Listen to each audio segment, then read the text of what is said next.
a ton of parameters, right? What is the size here? It's 768 times 50,257. So this is 40 million parameters. And this is a 124 million parameter model. So 40 divided 124. So this is like 30% of the parameters are being saved using this wait time scheme. And so this might be one of the reasons that this is working slightly better. If you're not training the model long enough, because of the wait tying, you don't have to train as many parameters. And so you become more efficient in terms of the training process because you have fewer parameters and you're putting in this inductive bias that these two embeddings should share similarities between tokens. So this is the wait tying scheme, and we've saved a ton of parameters, and we expect our model to work slightly better because of this scheme. Okay, next, I would like us to be a bit more careful with the initialization and to try to follow the way GPT-2 initialized their model. Now, unfortunately, the GPT-2 paper and the GPT-3 paper are not very explicit about initialization, so we kind of have to read between the lines. And instead of going to the paper, which is quite vague, there's a bit of information in the code that OpenAI released. So when we go to the model.py, we see that when they initialize their weights, they are using the standard deviation of 0.02. And that's how so this is a normal distribution for the weights, and the standard deviation is 0.02. For the bias, they initialize that with 0. And then when we scroll down here, why is this not scrolling? The token embeddings are initialized at 0.02 and position embeddings at 0.01 for some reason. So those are the initializations, and we'd like to mirror that in GPT-2 in our module here. So here's a snippet of code that I sort of came up with very quickly. So what's happening here is at the end of our initializer for the GPT module, we're calling the apply function of NN module, and that iterates all the submodules of this module and applies init weights function on them. And so what's happening here is that we're iterating all the modules here, and if they are an nn.linear module, then we're gonna make sure to initialize the weight using a normal with a standard deviation of 0.02. If there's a bias in this layer, we will make sure to initialize that to 0. Note that 0 initialization for the bias is not actually the PyTorch default. By default, the bias here is initialized with a uniform. So that's interesting. So we make sure to use 0. And for the embedding, we're just going to use 0.02 and keep it the same. So we're not going to change it to 0.01 for positional because it's about the same. And then if you look through our model, the only other layer that requires initialization and that has parameters is the layer norm. And the PyTorch default initialization sets the scale in the layer norm to be 1 and the offset in the layer norm to be 0. So that's exactly what we want, and so we're just going to keep it that way. And so this is the default initialization if we are following the, the GPT-2 source code that they released. I would like to point out, by the way, that typically the standard deviation here on this initialization, if you follow the Javier initialization, would be 1 over the square root of the number of features that are incoming into this layer. But if you'll notice, actually, 0.02 is basically consistent with that, because the D model sizes inside these transformers for GPT-2 are roughly 768, 1600, etc. So 1 over the square root of, for example, 768 gives us 0.03. If we plug in 1600, we get 0.02. If we plug in 3 times that, it's 0.014, etc. So basically 0.02 is roughly in the vicinity of reasonable values for these initializations anyway. So it's not completely crazy to be hard coding 0.02 here, but you'd like typically something that grows with the model size instead, but we will keep this because that is the GPT-2 initialization per their source code.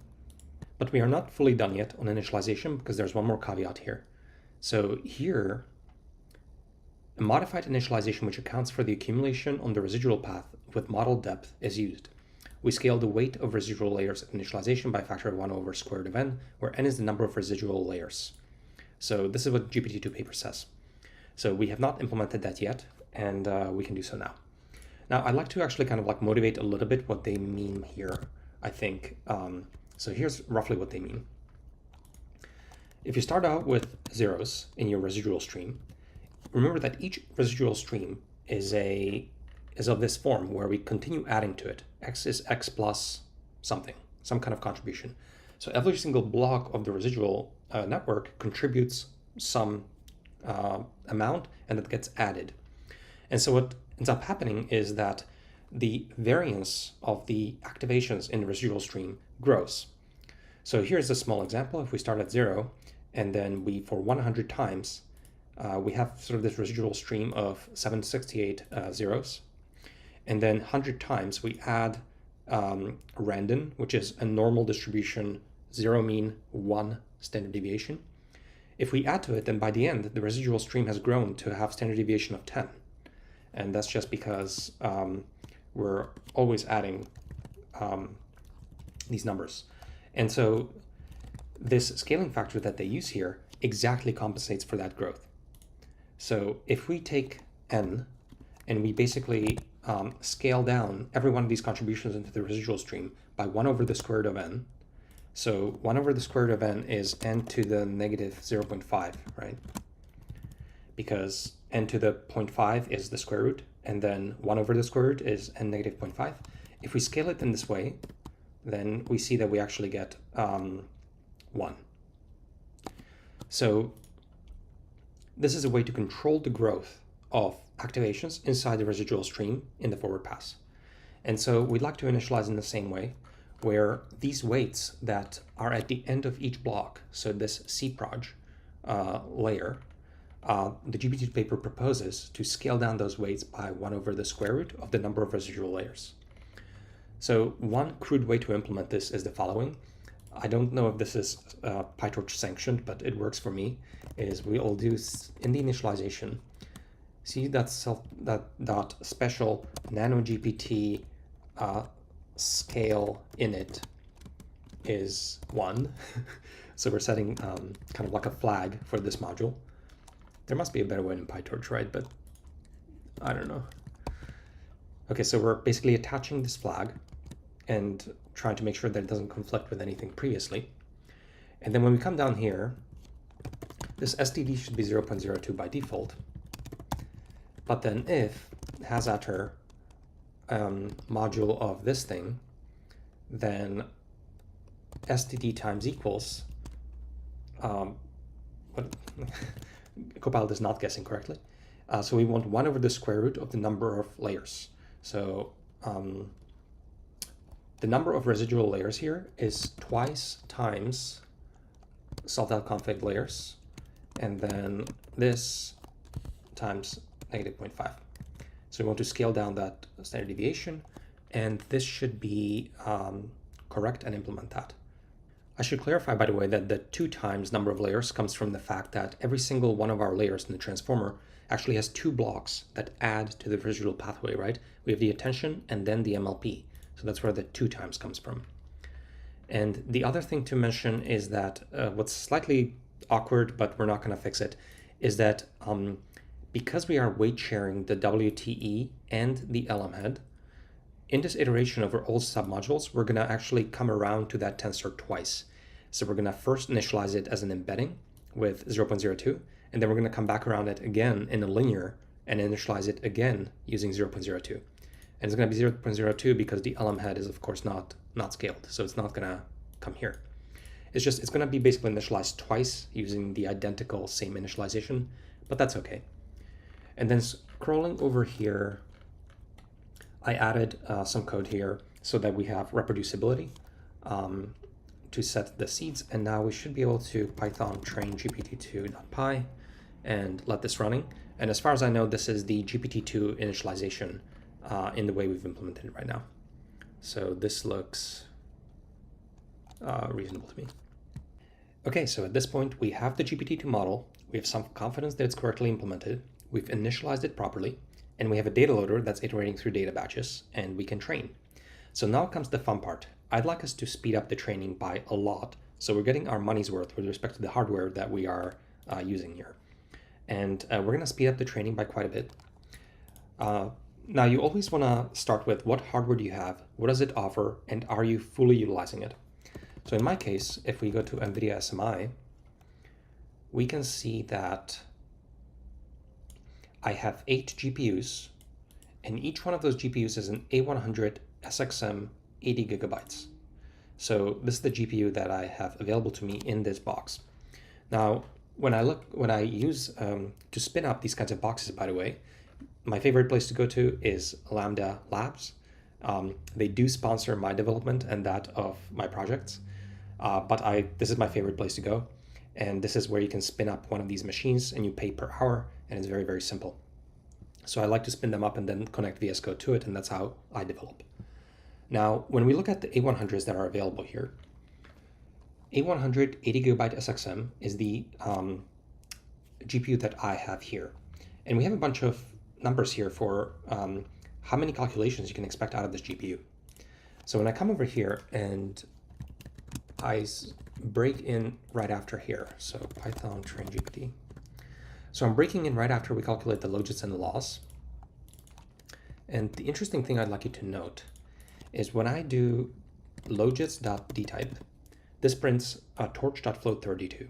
So by default in PyTorch, when you create tensors, and this is the case for all the activations and for the parameters of the network and so on, by default, everything is in float32. That means that every single number, activation or weight and so on, is using a float representation that has 32 bits. And that's actually quite a bit of memory. And it turns out empirically that for deep learning as a computational workload, this is way too much. And deep learning and the training of these networks can tolerate significantly lower precisions. Not all computational workloads can tolerate small precision. So for example, if we go back to the data sheet, you'll see that actually these GPUs support up to FP64. And this is quite useful, I understand, for a lot of scientific computing applications. And there they really need this, but we don't need that much precision for deep learning training. So currently we are here, FP32, and with this code as it is right now, we expect to get at most 19.5 teraflops of performance. That means we're doing 19.5 trillion operations, floating point operations. So this is floating point multiply, add, most likely. And so these are the floating point operations. Now notice that if we are willing to go down in precision, so TF32 is a lower precision format, we're going to see in a second, you can actually get an 8x improvement here.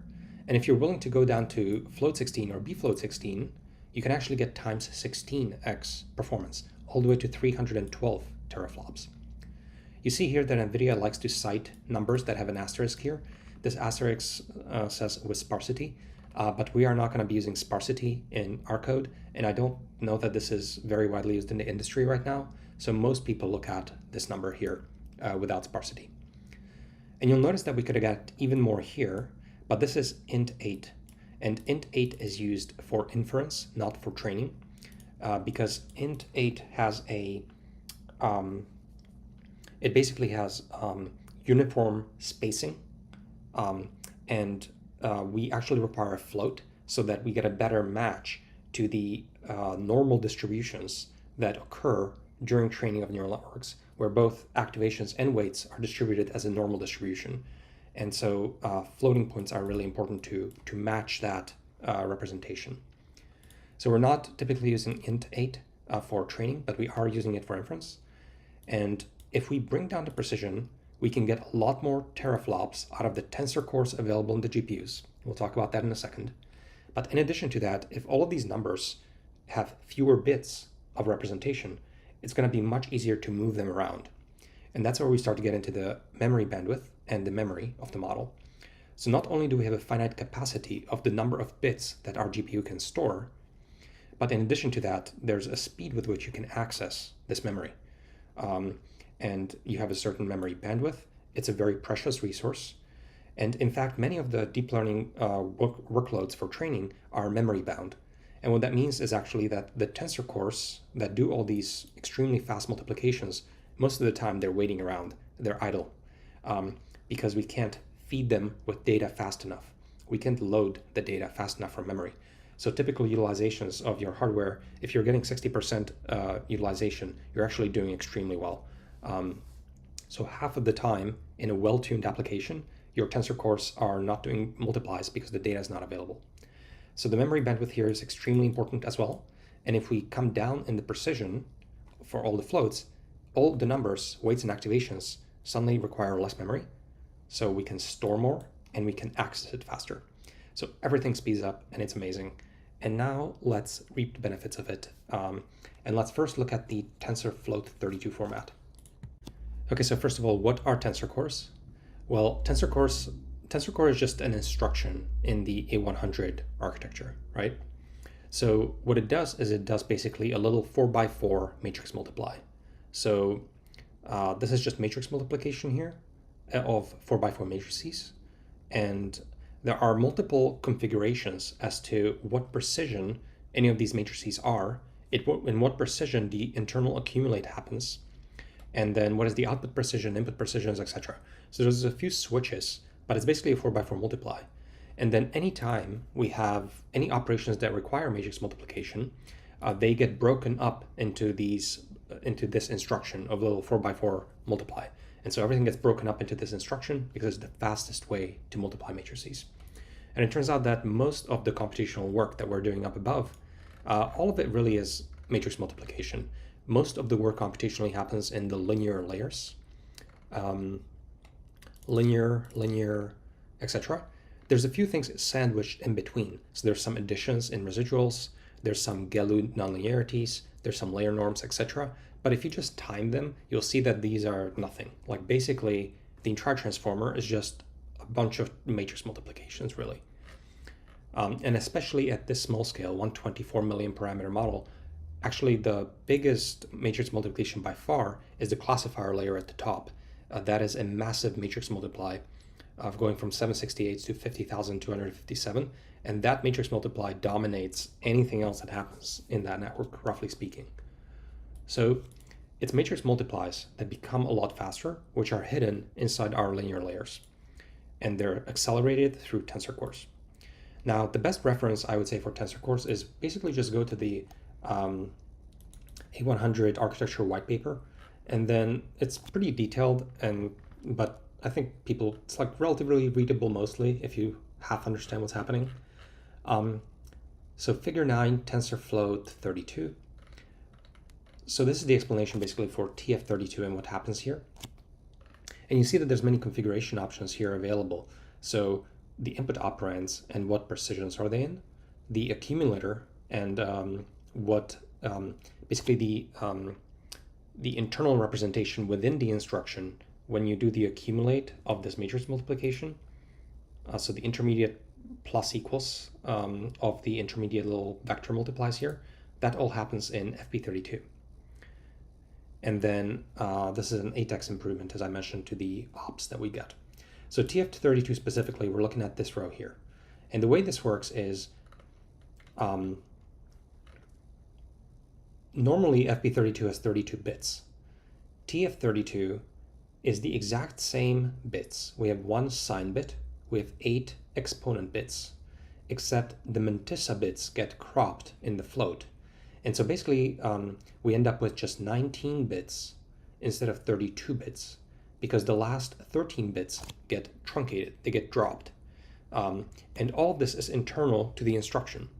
So none of it is visible to anything in our PyTorch. None of our PyTorch code will change. All of the numbers will look identical. It's just that when you call the tensor core instruction internally in the hardware, it will crop out these 13 bits, and that allows it to calculate this little matrix multiply significantly faster, 8x faster. Now, of course, this speed up comes at a cost, and the cost is that we are reducing the precision. Our accumulate is still in FP32, our output is FP32, our inputs are FP32, but internally things get truncated in the operands to perform the operation faster, and so our results are starting to be a bit more approximate.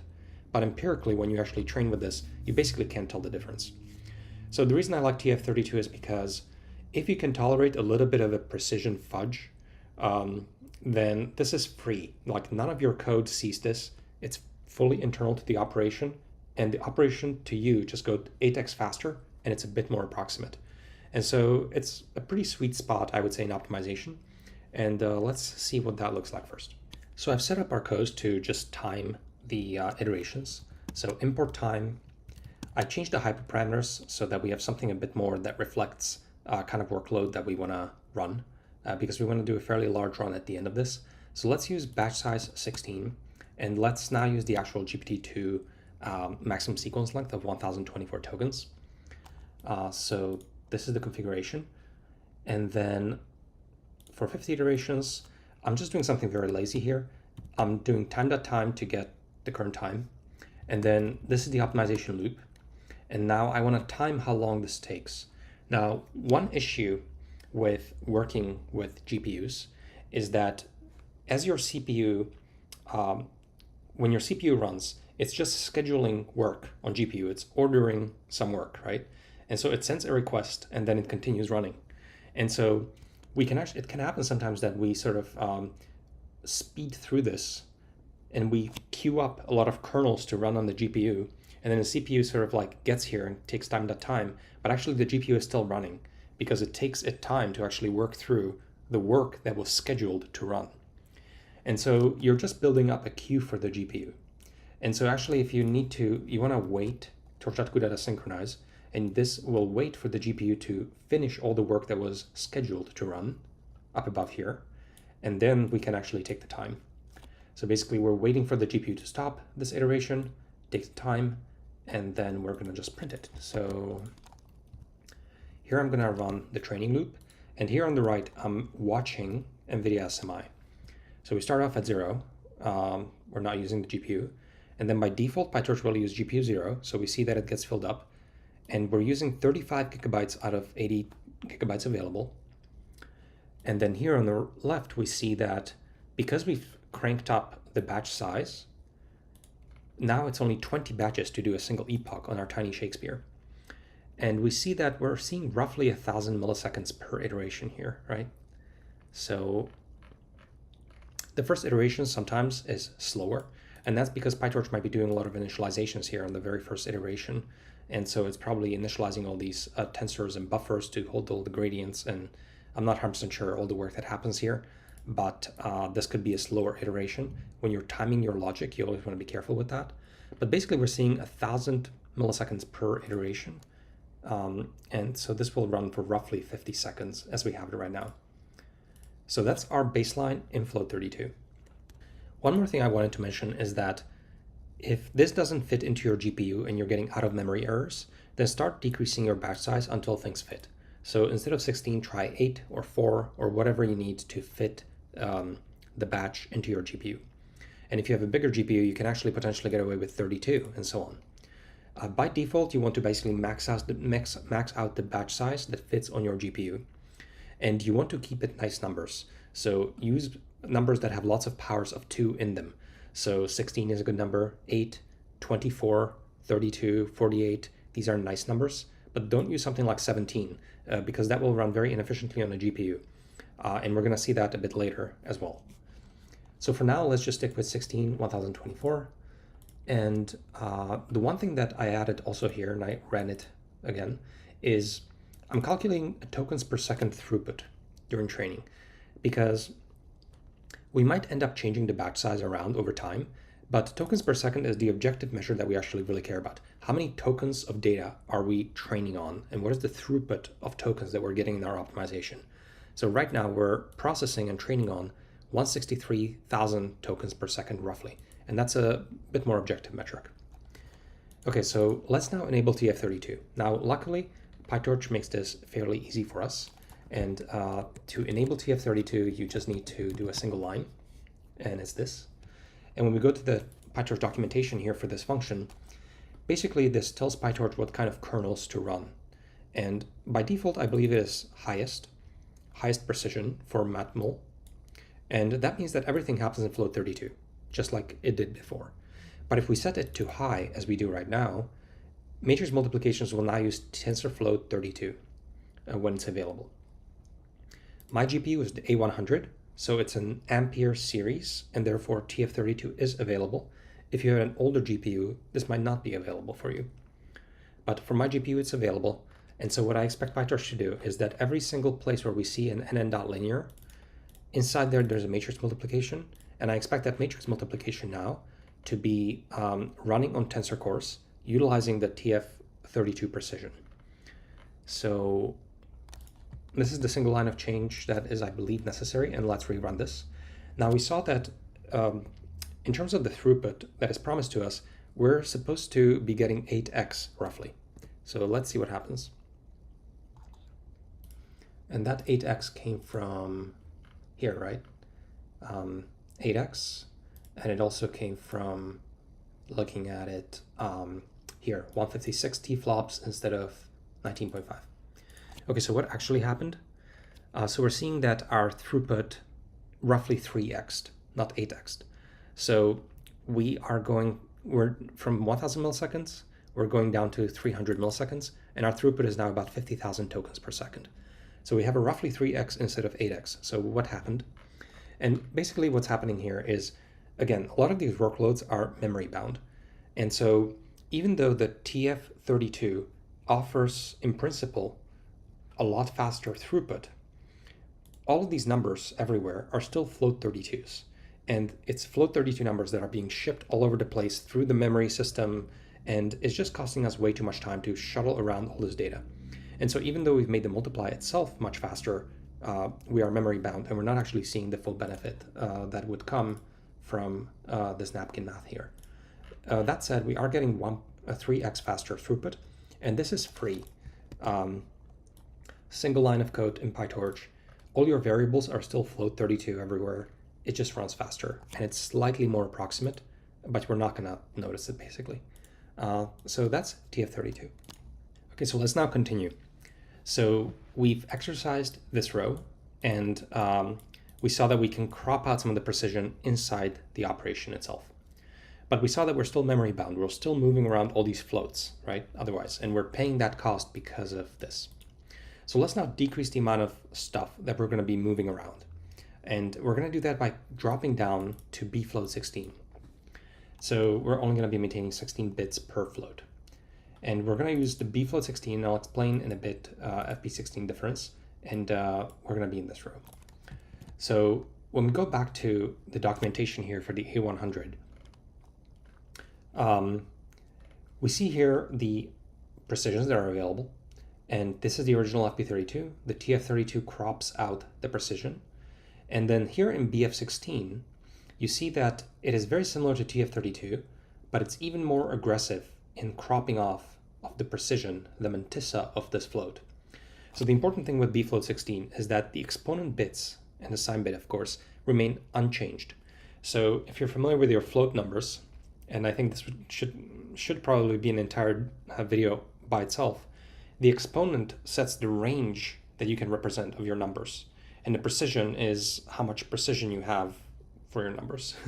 And so the range of numbers is identical, but we have fewer possibilities within that range because we are truncating the mantissa, so we have less precision in that range.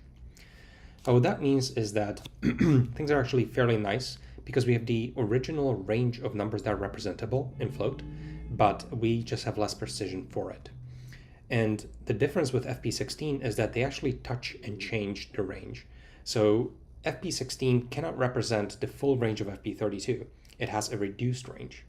And that's where you start to actually run into issues, because now you need these gradient scalars and things like that. And I'm not going to go into the detail of that in this video, because that's a whole video by itself. But FP16 actually historically came first. That was available in the Volta series before Ampere. And so FP16 came first, and everyone started to train in FP16, but everyone had to use all these gradient scaling operations, which are kind of annoying, and it's an additional source of state and complexity. And the reason for that was because the exponent range was reduced in FP16. So that's the IEEE FP16 spec. And then they came out with BF16 and the Ampere. And they made it much simpler because we're just truncating mantissa, we have the exact same range, and we do not need gradient scalars. So everything is much, much simpler.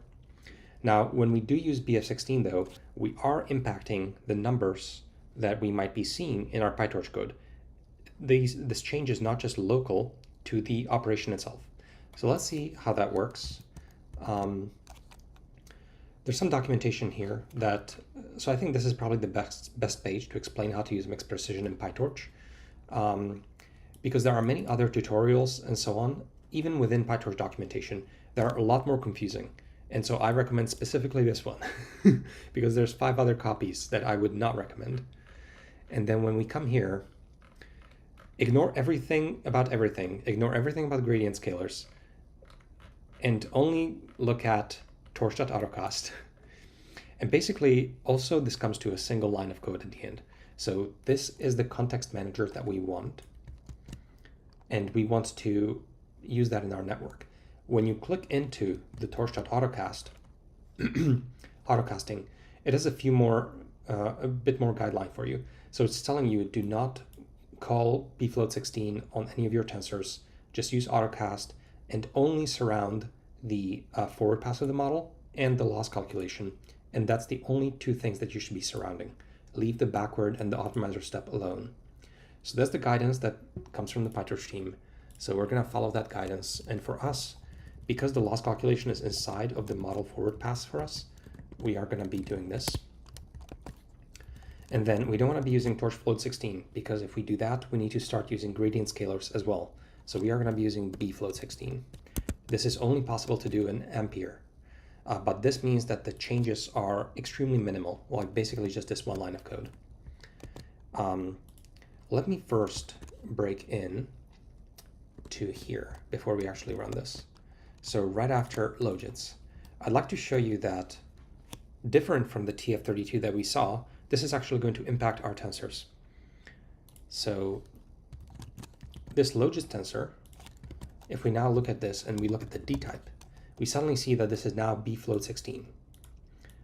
It's not float32 anymore. So our activations have been changed. The activations tensor is now bfloat16, but not everything has changed. So model.transformer.wte, this is the weight token embedding table. It has a .weight inside it. And the D type of this weight, this parameter, is still torch float32. So our parameters seem to still be on float32, but our activations, the logits, are now in bfloat16. So clearly, this is why we get the mixed precision. Some things PyTorch is keeping in float32, some things PyTorch is converting to lower precision. And what gets converted at what point is not super clear. I remember scrolling down, is it here? Blah. Okay, I can't find it. I thought it was here. Okay, there we go. So there are a few docs on when you're using this autocast, what gets converted to bfloat16 and when. So for example, only these matrix multiply like operations get converted to bfloat16, but a lot of operations remain in float32. So in particular, a lot of normalizations like layer norms and things like that, not all of those layers might be converted. So only some layers selectively would be running bfloat16, but things like softmax, layer norms, log softmax, so loss function calculations, a lot of those things might remain in float32 because they are more susceptible to precision changes. Matrix multiplies are fairly robust to precision changes. So some parts of the network are impacted more or less by the precision change. So basically only some parts of the model are running in reduced precision. Let's take it for a spin and let's actually see what kind of improvement we achieve here.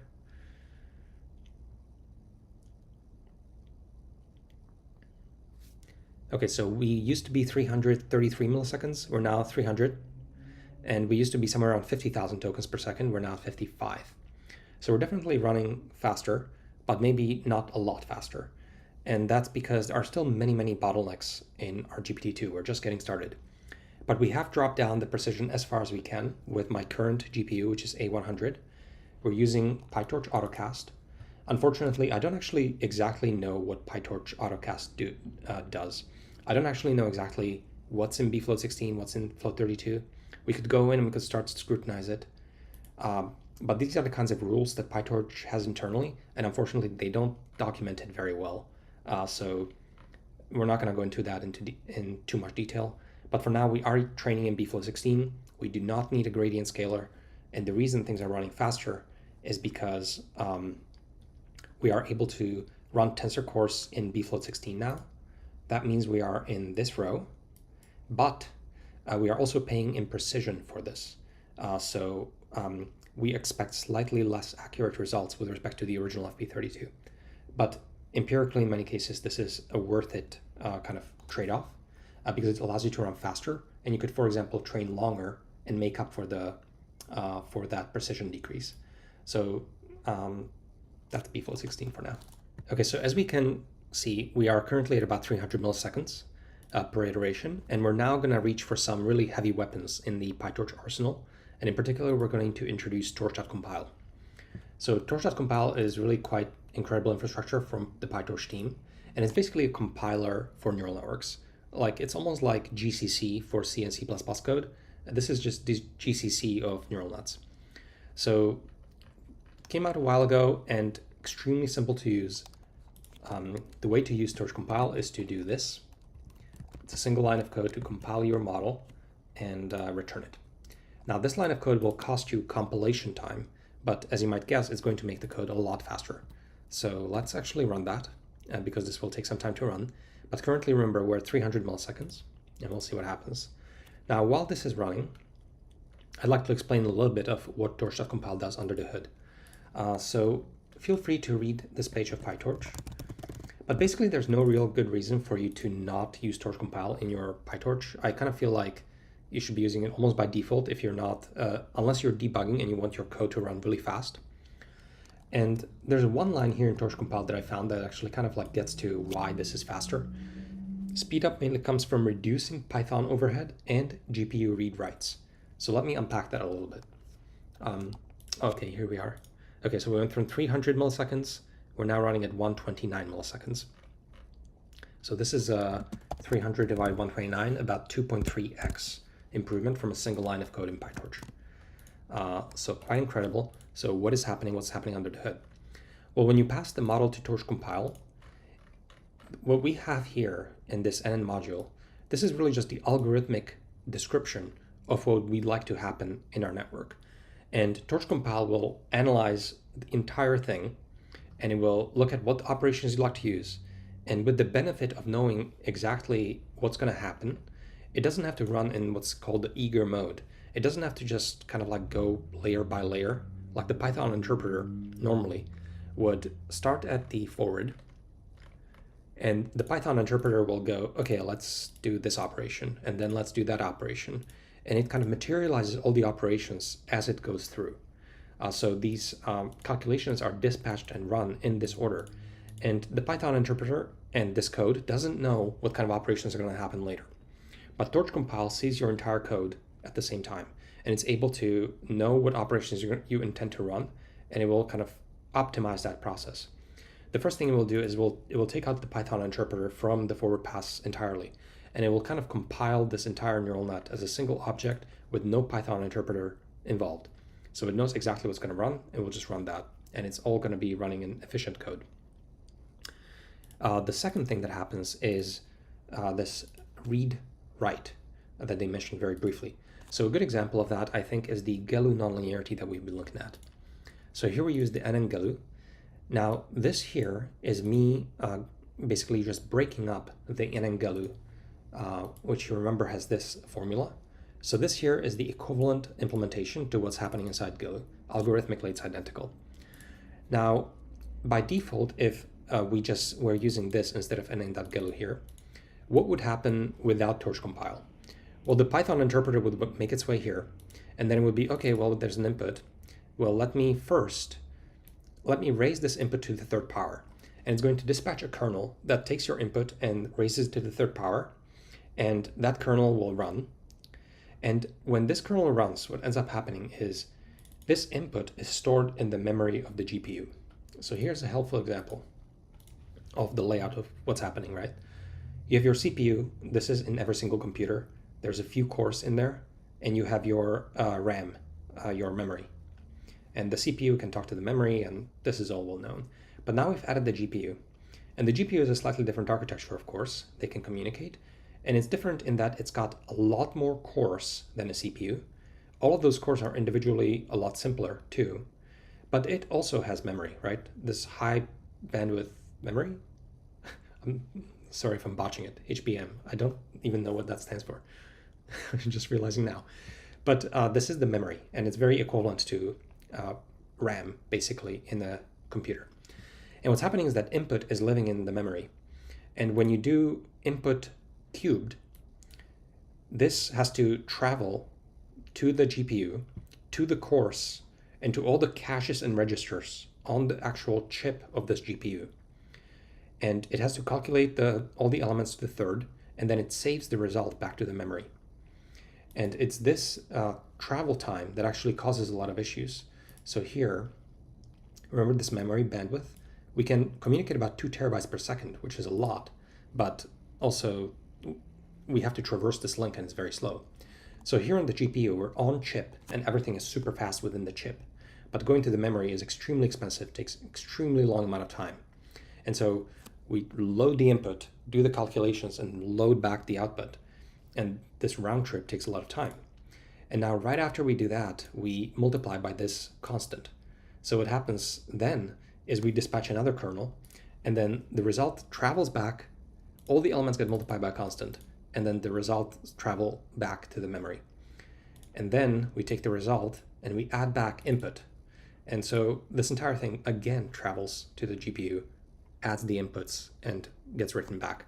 So we're making all these round trips from the memory to actually where the computation happens, because all the tensor cores and the ALUs and everything like that is all stored on the chip in the GPU. So we're doing a ton of round trips, and PyTorch, without using Torch Compile, doesn't know to optimize this because it doesn't know what kind of operations you're running later. You're just telling it, raise the power to the third, then do this, then do that, and it will just do that in that sequence.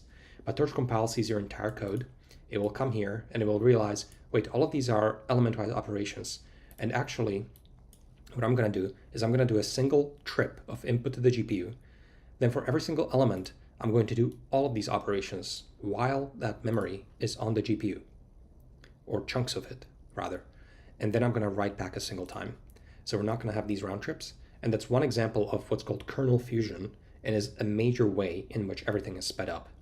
So basically, if you have your benefit of hindsight and you know exactly what you're going to compute, you can optimize your round trips to the memory, and you're not going to pay the memory bandwidth cost. And that's fundamentally what makes some of these operations a lot faster, and what they mean by read writes here. So let me erase this because we are not using it. And yeah, we should be using Torch Compile, and our code is now significantly faster, and we're doing about 125,000 tokens per second. But we still have a long way to go. Before we move on, I wanted to supplement the discussion a little bit with a few more figures, because this is a complicated topic, but it's worth understanding on a high level what's happening here. And I could probably spend an entire video of like 2 hours on this, but just a preview of that basically. So this chip here, that is the GPU. This chip is where all the calculations happen mostly. But this chip also does have some memory in it.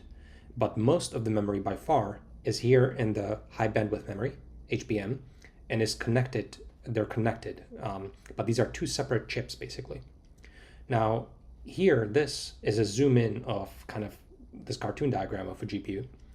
And what we're seeing here is, number one, you see this HBM. I realize it's probably very small for you, but on the sides here it says HBM. And so that's the links to the HBM. Now the HBM is, again, off chip. On the chip, there are a large number of these streaming multiprocessors. Every one of these is an SM. There's 120 of them in total. And this is where a lot of the calculations happen. And this is a zoom in of a single individual SM. It has these 4 quadrants, and see, for example, Tensor Core. This is where a lot of the matrix multiply stuff happens, but there's all these other units to do all different kinds of calculations for FP64, FP32, and for integers and so on. Now, so we have all this logic here to do the calculations, but in addition to that, on the chip, there is memory sprinkled throughout the chip. So L2 cache is some amount of memory that lives on the chip. And then on the SMs themselves, there's L1 cache. I realize it's probably very small for you, but this blue bar is L1. And there's also registers. And so there is memory stored here, but the way this memory is stored is very different from the way memory is stored in HBM. This is a very different implementation using just in terms of like what the silicon looks like, it's a very different implementation. So here you would be using transistors and capacitors, and here it's a very different implementation with SRAM and what that looks like. But long story short is there is memory inside the chip, but it's not a lot of memory. That's the critical point. So this is an example diagram of a slightly different GPU, just like here, where it shows that, for example, typical numbers for CPU DRAM memory, which is this thing here, you might have 1 terabyte of disk, right? But it would be extremely expensive to access, especially for a GPU. You have to go through the CPU here. Now, next we have the HBM. So we have tens of gigabytes of HBM memory on a typical GPU here, but it's, as I mentioned, very expensive to access. And then on the chip itself, everything is extremely fast within the chip, but we only have a couple 10 megabytes of memory collectively throughout the chip. And so there's just not enough space because the memory is very expensive on the chip. And so there's not a lot of it, but it is lightning fast to access in relative terms. And so basically, whenever we have these kernels, the more accurate picture of what's happening here is that we take these inputs, which live by default on the global memory, and now we need to perform some calculation. So we start streaming the data from the global memory to the chip.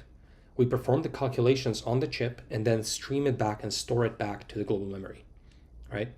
And so if we don't have Torch Compile, we are streaming the data through the chip doing the calculations and saving to the memory, and we're doing those round trips many, many times.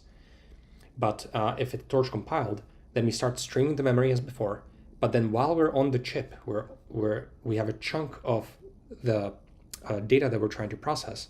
So that chunk now lives on the chip. While it's on the chip, it's extremely fast to operate on. So if we have kernel fusion, we can do all the operations right there in an element-wise fashion, and those are very cheap. And then we do a single round trip back to the global memory. So operator fusion basically allows you to keep your chunk of data on the chip and do lots of calculations on it before you write it back. And that gives huge savings. And that's why Torch Compile ends up being a lot faster, or that's one of the major reasons. So again, just a very brief intro to the memory hierarchy and roughly what Torch Compile does for you. Now, Torch Compile is amazing, but there are operations that Torch Compile will not find.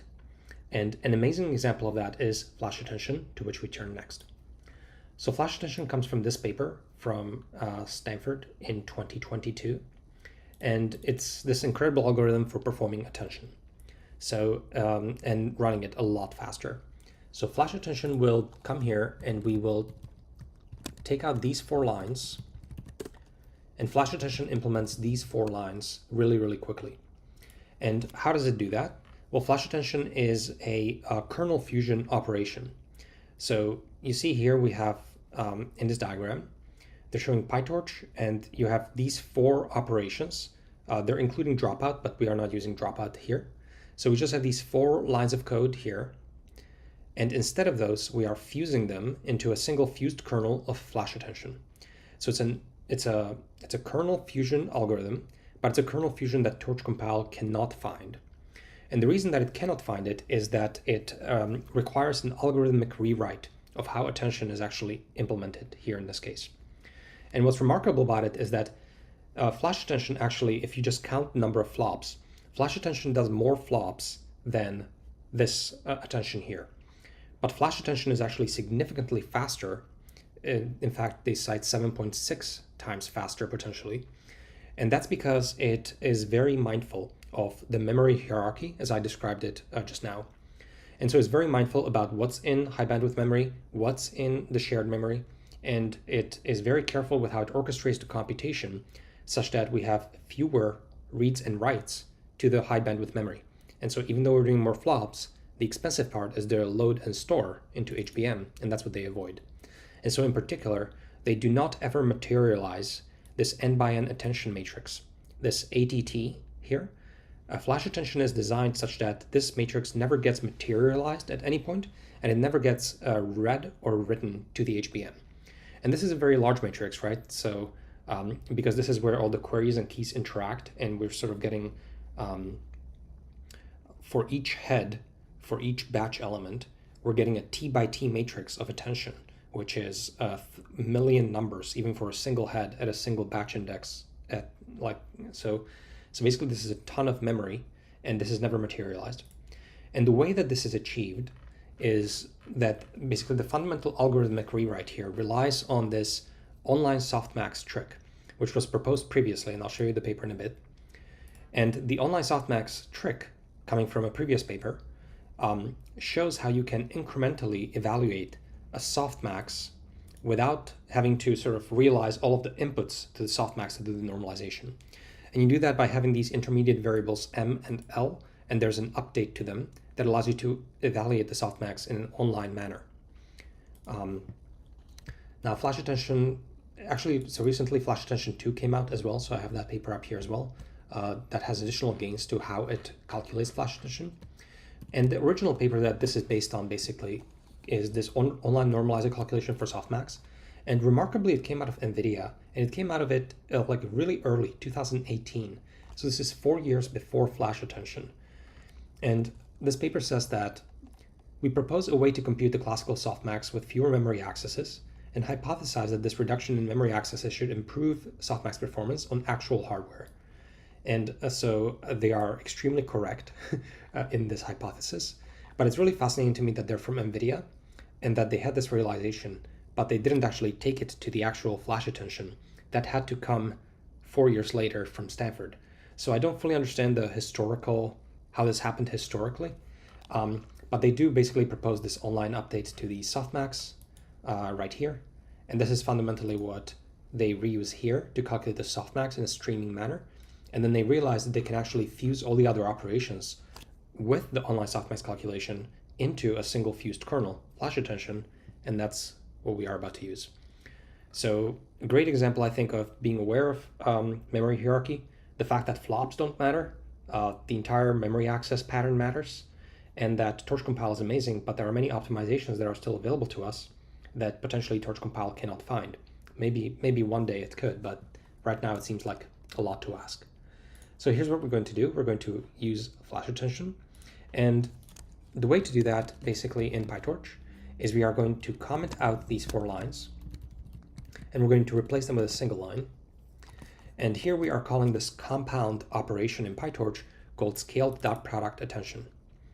And PyTorch will call flash attention when you use it in this way. I'm not actually 100% sure why Torch Compile doesn't realize that these 4 lines should just call flash attention in this exact way. We have to do it again for it, which in my opinion is a little bit odd, but here we are. So you have to use this compound up, and let's wait for a few moments before Torch Compile gets around to it. And then let's remember that we achieved 6.05661. I have it here. That's the loss we were expecting to see. And we took 130 milliseconds before this change. So we're expecting to see the exact same result by iteration 49, but we expect to see faster runtime because flash attention is just an algorithmic rewrite and it's a faster kernel, but it doesn't actually change any of the computation, and we should have the exact same optimization. So, okay, so we're a lot faster. We're at about 95 milliseconds, and we achieved 6.058. Okay, so they're basically identical up to a floating point fudge factor. So it's the identical computation, but it's significantly faster, going from 130 to roughly 96. And so this is 96 divide 130-ish. So this is maybe 27-ish% improvement. Really interesting, and that is flash attention. Okay, we are now getting to one of my favorite optimizations, and it is simultaneously the dumbest and the most brilliant optimization, and it's always a little bit surprising to me. Anyway, so basically I mentioned a few minutes ago that there are some numbers that are nice and some numbers that are ugly. So 64 is a beautiful, nice number. 128 is even nicer. 256 is beautiful. What makes these numbers beautiful is that there are many powers of 2 inside them. You can divide by 2 many times. And examples of ugly numbers are like 13 and 17 and something like that. Prime numbers, numbers that are not even, and so on. And so pretty much you always want to use nice numbers in all of your code that deals with neural networks or CUDA, because everything in CUDA works in sort of like powers of 2, and lots of kernels are written in terms of powers of 2, and there are lots of blocks of sizes 16 and 64 and so on. So everything is written in those terms, and you always have special case handling for all kinds of logic that when your inputs are not made of nice numbers. So let's see what that looks like. Basically, scan your code and look for ugly numbers is roughly the heuristic. So 3 times is kind of ugly. I'm not 100% sure. Maybe this can be improved, but this is ugly and not ideal.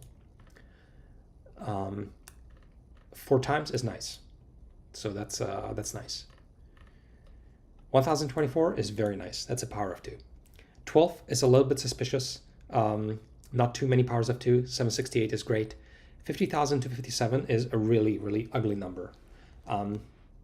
It's, first of all, it's odd. So and there's not too many powers of 2 in there. So this is a very ugly number, and it's highly suspicious. And then when we scroll down, all these numbers are nice. And then here we have mostly nice numbers except for 25. So in this configuration of GPT-2XL, a number of heads is 25. That's a really ugly number. That's an odd number. And actually, this did cause a lot of headaches for us recently when we were trying to optimize some kernels to run this fast, and required a bunch of special case handling. So basically, these numbers are, we have some ugly numbers, and some of them are easier to fix than others. And in particular, the vocab size being 50,257, that's a very ugly number, very suspicious, and we want to fix it. Now, when you fix these things, one of the easy ways to do that is you basically increase the number until it's the nearest power of 2 that you like. So here's a much nicer number. It's 50,304. And why is that? Because 50,304 can be divided by 8, or by 16, or by 32, 64. It can even be divided by 128, I think. Yeah. So it's a very nice number. So what we're going to do here is, this is the GPT config, and you see that we initialize vocab size to 50,257. Let's override just that element to be 50,304. Okay. So everything else stays the same. We're just increasing our vocabulary size. So we're adding, it's almost like we're adding fake tokens. So that vocab size has powers of 2 inside it. Now, actually what I'm doing here, by the way, is I'm increasing the amount of computation that our network will be doing. If you just count the flops on, like, do the math of how many flops we're doing, we're going to be doing more flops. And we still have to think through whether this doesn't break anything. But if I just run this, let's see what we get.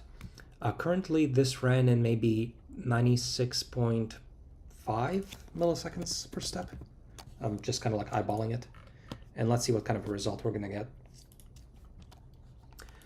While this is compiling, let's think through whether our code actually works okay when we increase the vocab size like this. Let's look at where vocab size is actually used. So we swing up to the init, and we see that it's used inside the embedding table, of course, so all the way at the bottom of the transformer, and it's used at the classifier layer, all the way at the top of the transformer, so in 2 places. And let's take a look, and we're running at 93.